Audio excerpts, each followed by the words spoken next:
میں نے تو اسمبلی میں بھی کہا تھا کہ یہ جو تم لوگوں سے ٹیکس وصول کرتے ہو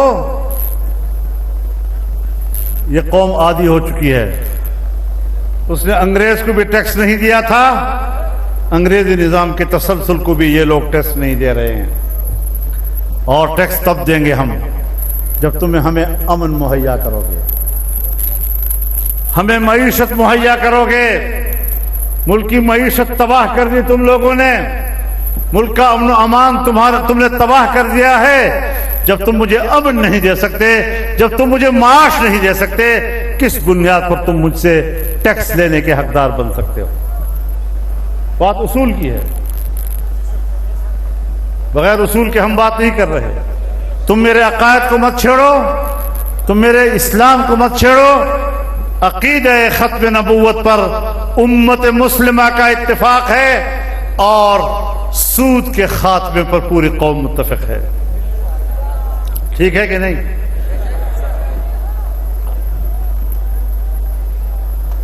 وفاقی شرعی عدالت نے سود کے خاتمے کا فیصلہ کیا. اسٹیٹ بینک آف پاکستان اور نیشنل بینک آف پاکستان نے اس کے خلاف اپیلیں واپس لی, لیکن کچھ بینکوں نے اپیلیں دائر کی اور اس پر اسٹے لیا, نظر ثانی کے لیے درخواست دی. میں نے چند روز پہلے سپریم کورٹ کے چیف جسٹس کو خط لکھا ہے اور میں نے ان کو بتایا ہے کہ عقیدہ ختم نبوت کے حوالے سے مختصر فیصلے کے بعد جلد از جلد اپنا تفصیلی فیصلہ دیجیے. اور دوسرا یہ کہ جن لوگوں نے سود کی حرمت کے حوالے سے عدالت نے فیصلے دیے ہیں اور اس کے خلاف اپیلیں دائر ہوئی ہیں, ان اپیلوں کو فوراً نمٹایا جائے. عدالت نے تمام اداروں کو یہ ہدایات کی ہے کہ 5 سال کے اندر اپنے مالیاتی نظام کو سود کی آلائش سے پاک کر دیں.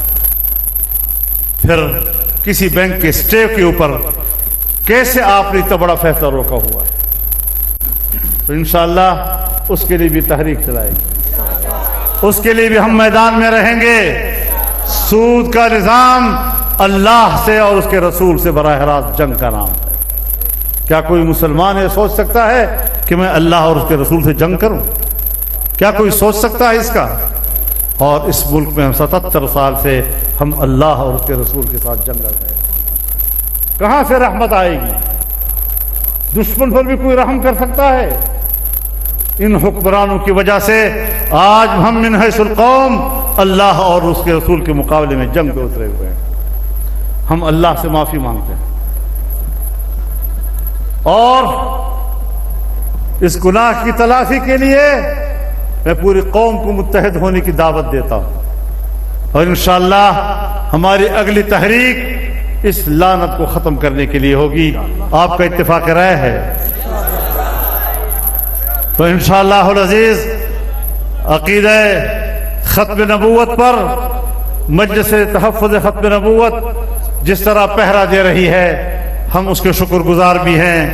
شاید ہم غافل ہوں, لیکن یہ فقیر اس قلعے کے دیواروں پر کھڑے ہو کر چوکیداری کر رہے ہیں.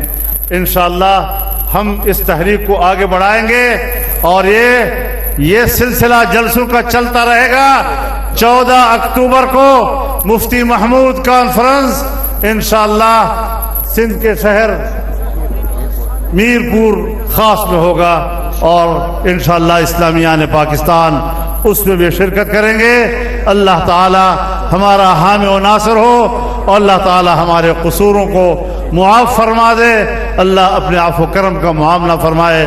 وآخر دعوانا ان الحمد للہ رب العالمین.